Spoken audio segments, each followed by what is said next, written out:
Okay, today we're going to make a pattern mug painting. And the reason why we're doing it is because pattern is the fifth principle of design after balance, contrast, emphasis, and movement. Now, many of you know what a pattern is, but just in case you forgot, a pattern is when something repeats in a certain order. So in art, a pattern is when visual elements repeat in a certain order. So we're going to create a painting that's full of different patterns. In order to do this lesson, what you're going to need is a blank piece of paper. You're also going to need a pencil with an eraser in case you want to change something. If you have a black marker, you can use a black marker. If you don't have a black marker to outline, you can just use a black crayon. You're also going to need colored crayons to create our patterns.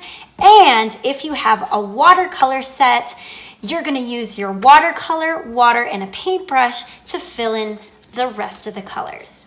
Okay, if you don't have a watercolor set, you can just color in with crayons. That's fine. In order to get started, we're going to lay down our piece of paper in portrait orientation. Portrait orientation means tall and skinny. Okay, we're going to take our pinchers on either side of our piece of paper in portrait orientation, and we're going to fold it in half from side to side, creating that kind of tall skyscraper fold. Once you have that, you can open it back up. Notice that the fold is a vertical line right down the middle. Then what we're going to do is take our pincher at the top, pincher at the bottom, and we're going to bring that top pincher down to our bottom pincher and fold our piece of paper from top to bottom and crease. Then you can open it back up and notice that we have now a horizontal fold.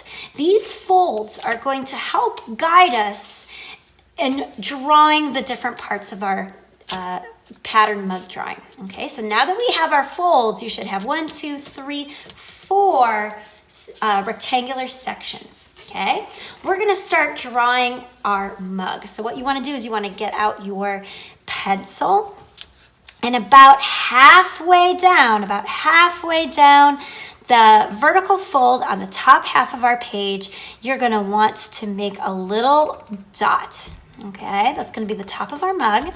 And then in this rectangle, our left-hand rectangle, look for the middle of your rectangle and make a little dot as well. And find the middle of this rectangle, make a little dot. That's how wide we want the top of our mug to be. I made that one a little bit far off to the side, so I'm going to bring it in. That's more halfway. Okay, so what we're going to do is we're going to make a rainbow curve above that dot and coming back down to the other side. Notice it's slightly above that dot.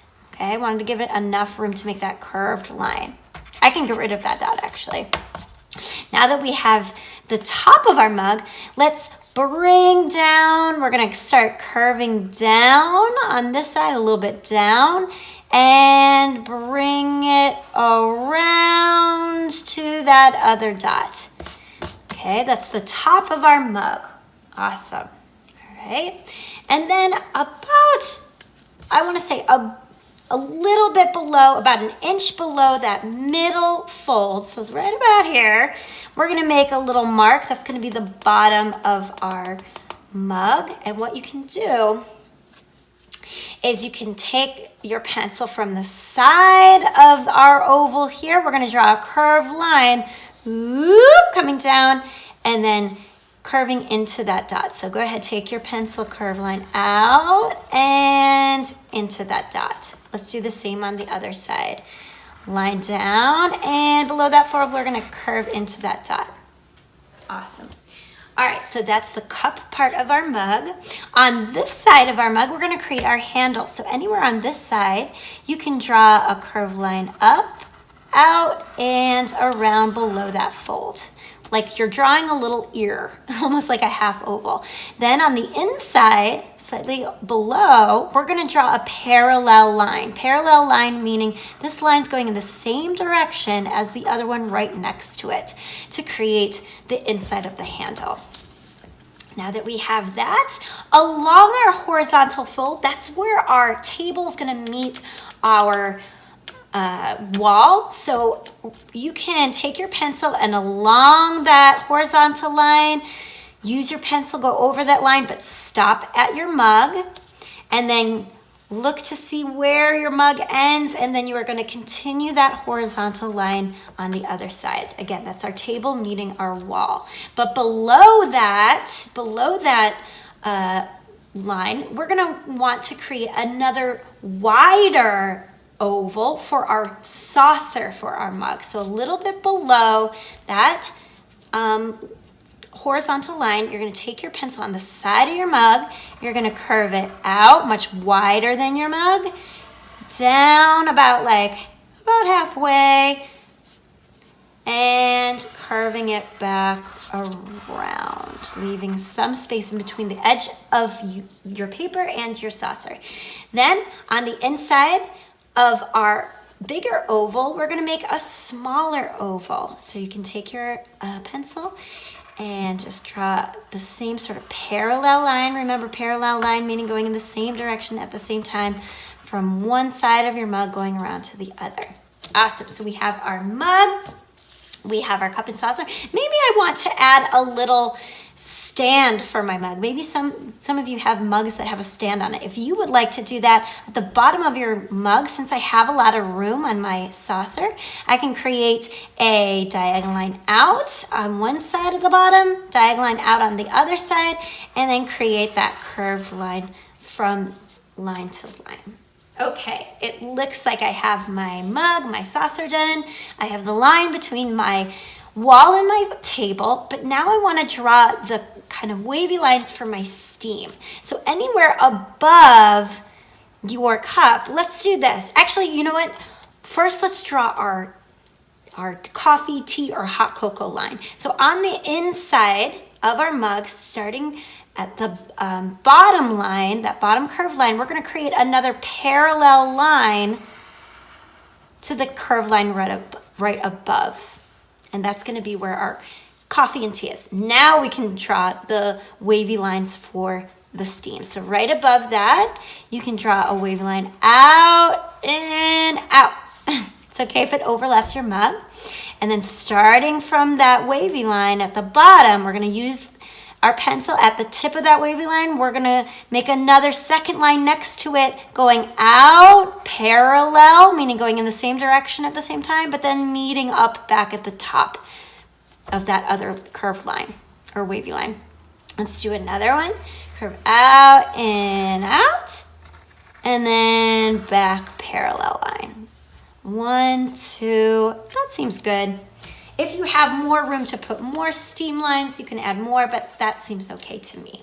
All right, because my steam is overlapping my cup, I want to erase the lines where my cup is overlapping my steam. And maybe I'll add just some wavy lines on the inside of my steam. Okay, cool. Now that we have the outlines of our mug, saucer, steam, and hot cocoa or tea or coffee, let's take our black marker or black crayon and let's outline all the lines of our pencil marks. I'm going to go into warp speed to show you how to outline those contour lines. Okay, I used my black marker to outline all the contour lines of my mug and my steam and my saucers and even that line between my table and my wall. Now it's time to add the patterns. And again, you can do whatever patterns you want. They don't have to be the same as mine, but we're going to create a pattern on our mug, including the handle. We're going to create a different pattern for our saucer.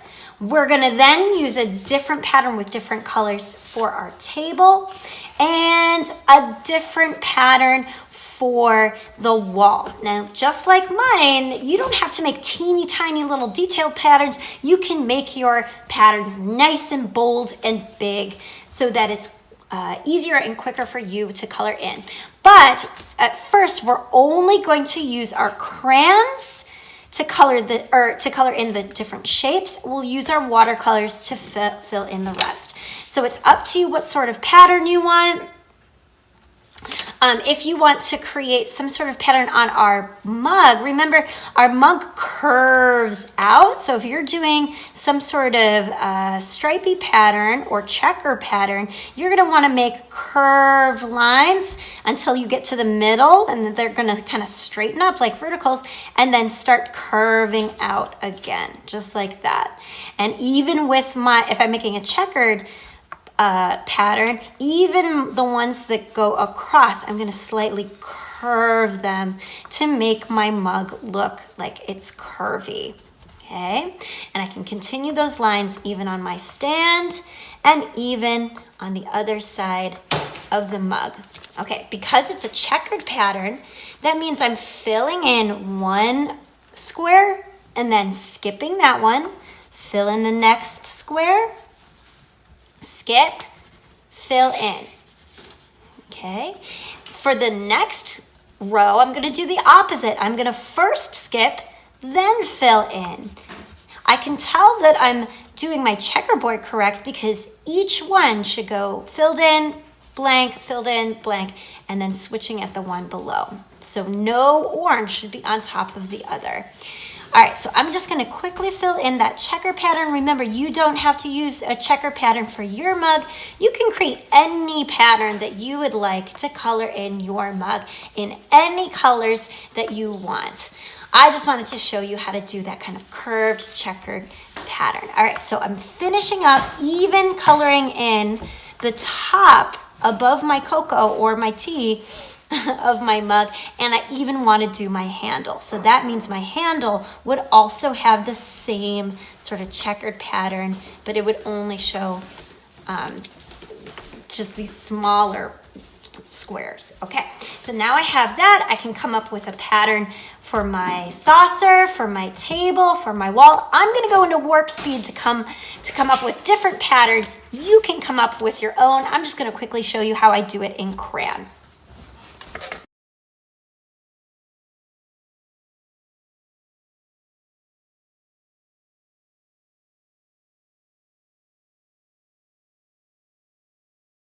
Okay, I filled in all the different patterns with my crayon, but notice I left the background space blank because I'm going to use my watercolor to fill it in. The only thing I didn't fill in yet is my cocoa, and it's kind of up to you how you want to do it, but I might even take my brown crayon and create a curved line pattern on the inside, just so that even my tea or coffee or hot cocoa has a pattern.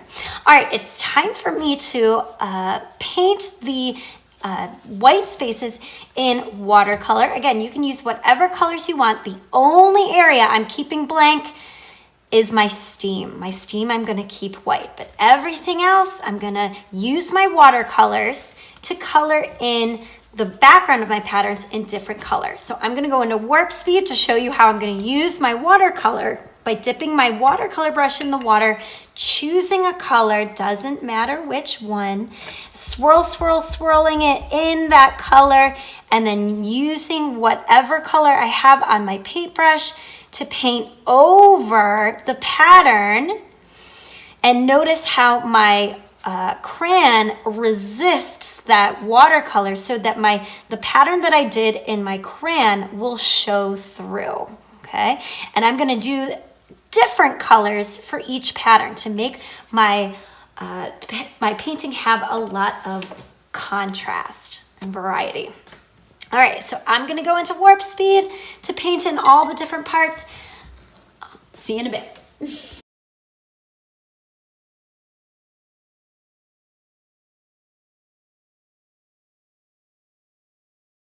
All right, I filled in all the white spaces of my different patterns in different watercolors, and it looks very dynamic and full of different patterns.